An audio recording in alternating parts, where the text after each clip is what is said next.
Olá, meus amigos, tudo bem com vocês? Sejam bem-vindos ao canal Fala Sério Pastor. É uma alegria ter vocês aqui em nosso canal, onde nós falamos sobre Bíblia. Estou aqui com a minha Bíblia, olha. Falamos sobre fé, sobre religião, respondemos questionamentos bíblicos. E eu estou terminando a série em que nós fazemos um estudo, não é? Da lição da Escola Sabatina. Eu tive o privilégio de escrever os comentários para o site da Casa Publicadora Brasileira, os comentários da lição da Escola Sabatina desse trimestre, que tem como tema o grande conflito. Foi uma lição incrível e foi realmente um privilégio muito grande poder escrever os comentários, e eu transformei esses comentários que eu escrevi em vídeo.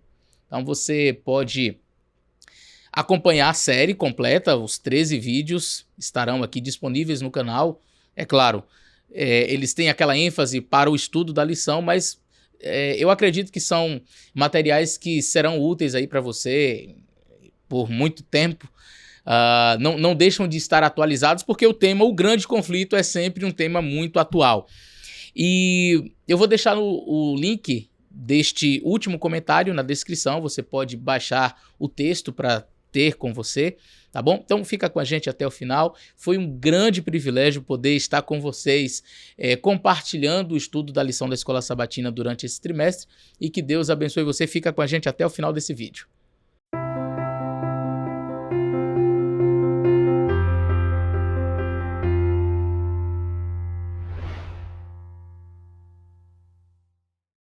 Muito bem, meus queridos amigos, o título da lição desta semana: o triunfo do amor de Deus. Chegamos à parte final do grande conflito.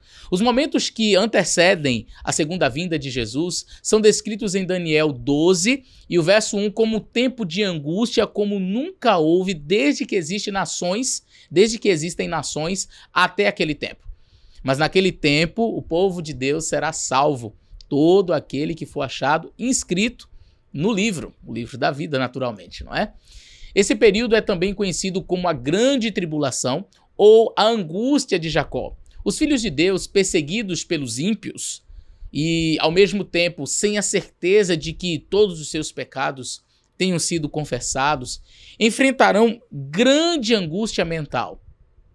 Entretanto, nesse tempo, se levantará Miguel, o grande príncipe, o defensor dos filhos do povo de Deus, e os servos do Senhor serão salvos. Olhemos atentamente para estes acontecimentos finais a partir de agora. Vamos falar um pouquinho sobre a última geração, que estará vivendo sem o intercessor lá no céu.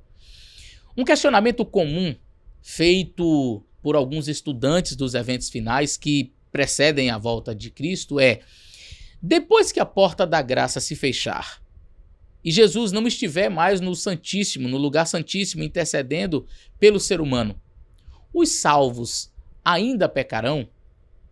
Em um vídeo que eu fiz no canal, aqui no canal Fala Sério Pastor, tratando dessa questão, eu afirmei que essa não é a melhor pergunta a ser feita. Note bem: somos pecadores porque pecamos ou pecamos porque somos pecadores? O salmista responde à questão ao afirmar: eis que em iniquidade eu fui formado, e em pecado me concebeu a minha mãe. Isso está no Salmo 51, verso 5. Ou seja, já nascemos pecadores e precisamos de Cristo para obter a salvação. Pecamos porque já nascemos pecadores e não passamos a ser pecadores depois que cometemos um ato pecaminoso. O apóstolo Paulo afirma que todos pecaram e estão destituídos da glória de Deus. Imagine um bebê recém-nascido, que por complicações no parto morreu pouco tempo depois do nascimento. Naturalmente ele não cometeu ato pecaminoso algum. Agora imagine que Jesus, apenas uma suposição, imagine que Jesus não tivesse morrido na cruz para salvar o ser humano e levá-lo para o céu. Se Cristo não tivesse morrido, aquele bebê teria salvação? Qualquer estudante de Bíblia sabe que a resposta é não. A única forma de ter acesso à salvação é por meio do sacrifício de Cristo, não importa se a pessoa é bebê, criança, jovem, adulto ou idoso. Sendo assim, mesmo não tendo pecado por atos, o bebê já nasceu com algo que o impede de ter acesso ao céu. E o que seria? a natureza pecaminosa, a qual, mesmo não sendo um ato pecaminoso, está presente em nós e é tão terrível que nos impede de ter a salvação, a não ser pelos méritos de Cristo. Diz Ellen White, devido ao pecado de Adão, sua posteridade nasceu com propensão inerente à desobediência. Está no Comentário Bíblico Adventista, volume 5, página 1128. Voltando à questão inicial referente à última geração, analisemos então detalhadamente a questão, tendo em mente o contexto colocado acima sobre essa questão do bebê. Por ocasião da angústia de Jacó, os salvos estarão passando por uma aflição que jamais foi vista desde que houve nação sobre a face da terra. O professor Luiz Nunes, ele fez esta analogia. Imagine que você está numa embarcação, no meio do oceano, e há uma enorme tempestade. O barco vira e você é arremessado ao mar. Você já está lutando ali contra as ondas, né? Já bebeu muita água, está tentando escapar da morte.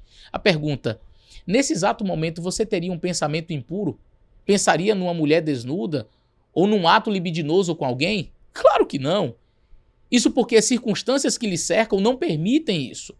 Os salvos na última geração estarão sofrendo a angústia de Jacó. Será uma angústia tão severa que não pensarão em nada mais. Não estarão praticando atos pecaminosos. Mas a pergunta é, deixarão de ser pecadores? Não. Ainda serão pecadores e necessitados da graça de Cristo. Por isso, a pergunta mais adequada não é os salvos na última geração pecarão depois do fechamento da porta da graça, mas os salvos da última geração continuarão sendo pecadores? Lembre-se, não são os atos pecaminosos que determinam se alguém é pecador ou não, pois já nascemos pecadores. Lembra do bebê? Ele não precisou praticar ato pecaminoso algum. Ele já era pecador, simplesmente porque nasceu aqui neste planeta Terra. Por isso, talvez o nascimento de Jesus tenha sido algo miraculoso. Por quê? Ele não nasceu de José e Maria, teve que ser o Espírito Santo trabalhando no processo da encarnação. Porque se viesse exatamente como nós, vindo de José e Maria, ele teria esta natureza pecaminosa. E ele não poderia vir assim. Então, não são os atos pecaminosos que determinam se alguém é pecador ou não, pois já nascemos pecadores. A questão é nossa condição. Por isso, todos, sem exceção, necessitam da graça e dos méritos de Jesus. Falando sobre essa questão, Ellen White diz: os justos, em sua angústia, terão um profundo senso de sua falta de méritos e com muitas lágrimas reconhecerão sua completa indignidade. Como Jacó, pleitearão as promessas de Deus por meio de Cristo, feitas para pecadores tão dependentes, desamparados e arrependidos. História da Redenção, página 70. Ela ainda afirma: se quisermos ficar firmes através do tempo de angústia, teremos de conhecer a Cristo e apropriar-nos do dom de sua justiça que ele atribui, justiça imputada, ao pecador arrependido. Mensagens Escolhidas, volume 1, página 306. Alguns podem questionar: mas se Jesus não é mais intercessor no santuário, como os salvos continuariam sendo pecadores sem o ministério de Cristo no Santíssimo? Note, eu não disse que os salvos continuarão praticando atos pecaminosos. Lembre-se de que para ser pecador você não precisa fazer nada, apenas nascer aqui neste planeta, tá? Então, como é que os salvos continuarão sendo pecadores, mesmo sem Cristo exercer o seu ministério ali no lugar santíssimo? No livro Desejado de Todas as Nações, a página 599, Ellen White escreve que, ao vir à Terra através da encarnação, Jesus estava adquirindo o direito de se tornar o advogado dos seres humanos na presença do Pai. Preste bem atenção. Isso significa que Cristo, antes da encarnação, era o prometido Messias, era o representante da humanidade apenas na promessa, ou no máximo mediando o conhecimento e aparecendo em ocasiões especiais, como o anjo do Senhor, como ele fez para Josué. E aí tem várias passagens, Gênesis 2, verso 7, verso 21, verso 22, capítulo 16, verso 7 a 13, Gênesis 32, de 22 a 32, Êxodo 20, Deuteronômio 34, versos 5 e 6, Josué, capítulo 5, verso 13, versos 13 a 15, Zacarias 3, versos 1 a 4. Mas em todos os episódios, ele ainda não era o nosso sumo sacerdote e advogado, ok? Ele não era o sumo sacerdote e advogado da humanidade em exercício. Isso seria realizado por Jesus no futuro. Surge então a pergunta: se Cristo ainda não era efetivamente advogado da humanidade no Antigo Testamento, se não era ainda o nosso sumo sacerdote em exercício, como, pois, Arão e os demais sumos sacerdotes apareciam na imediata presença visível de Deus diante da Shekinah, sem o mediador? Não se esqueça de que quando Jesus encarnou, conforme lemos no livro Desejado de Todas as Nações, ele estava adquirindo o direito de se tornar advogado dos seres humanos. A única resposta possível é: eles podiam comparecer diante da Shekinah, a glória de Deus, por confiar no futuro sacrifício de Cristo, prenunciado nos rituais do santuário terrestre. Assim, por uma fé que nós vamos chamar uma fé prospectiva, no Cordeiro de Deus que tira os pecados dele, Arão comparecia diante da presença de Deus em favor de si mesmo e da nação, em Levítico 16.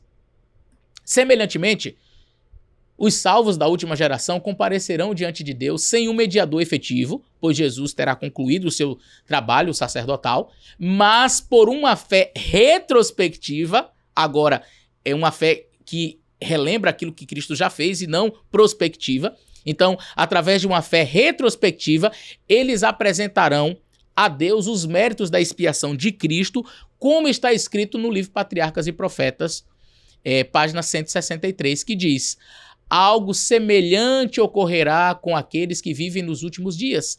Quando os perigos cercarem e o desespero tomar conta do coração, devem confiar unicamente nos méritos da obra expiatória, ou seja, exercendo uma fé retrospectiva.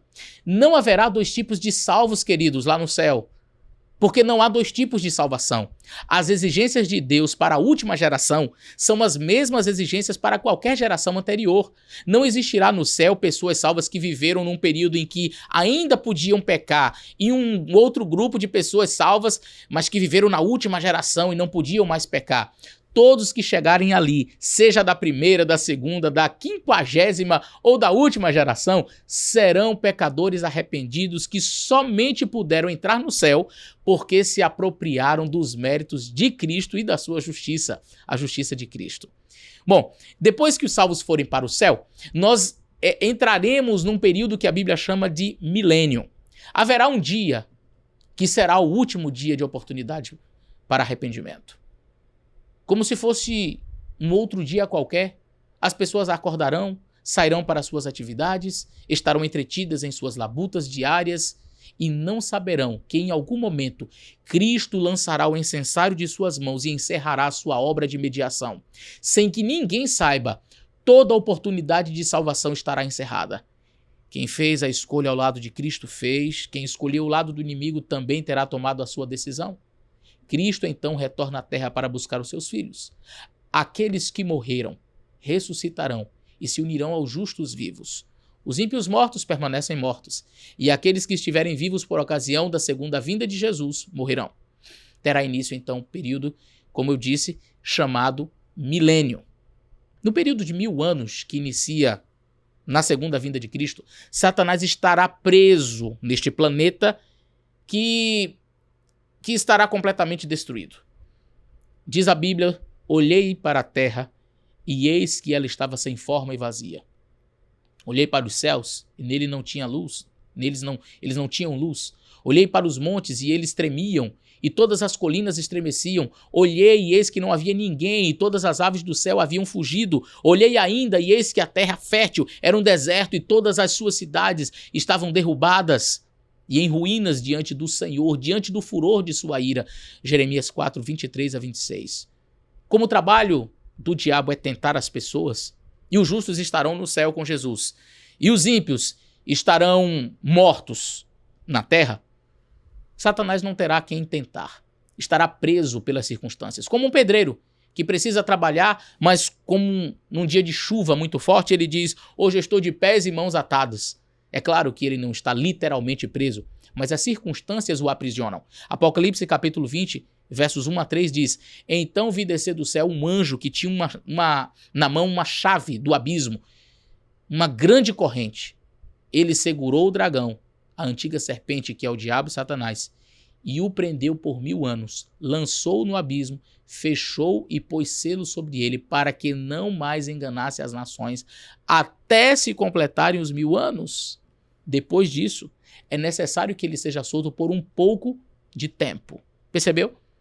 O próprio texto se encarrega de explicar qual seria a prisão de Satanás. Ele estará preso porque não poderá exercer a sua atividade essencial de enganar as pessoas.